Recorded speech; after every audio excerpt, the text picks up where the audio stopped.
Qu'est-ce qui fait que l'immobilier augmente en permanence? Il y a un phénomène que personne ne parle. Et quels sont les revenus aujourd'hui des conseils généraux? Le principal revenu, c'est ce qu'on appelle le droit de mutation. Pour un petit département comme l'Ariège, par exemple, le droit de mutation sur une année, par exemple l'année dernière, c'était 280 millions d'euros à peu près.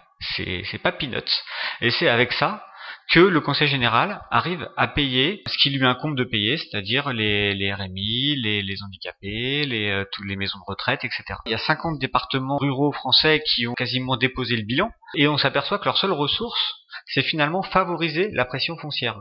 Là, on voit bien le phénomène, en fait, où les collectivités territoriales se retrouvent, en fait, à aménager une espèce de politique qui va chasser les pauvres, parce que quand on a des pauvres sur un territoire, évidemment, les prix de l'immobilier baissent. Là où la terre est la plus chère, l'immobilier est le plus cher, c'est là où il y a le moins de pauvres. C'est comme ça. Voilà Sarkozy qui nous en a fait une bien bonne en enlevant la taxe professionnelle, avec des communes qui n'ont quasiment plus que comme seule ressource, finalement, la vente de l'immobilier. Alors qu'est-ce que c'est que ce droit de mutation? C'est quand vous vendez un bien, c'est une taxe de 5% sur le bien acheté. Et sur ces 5%, donc ça c'est en fonction des communes et des départements, mais c'est environ en Ariège 3,8% pour le conseil général et le reste pour la commune.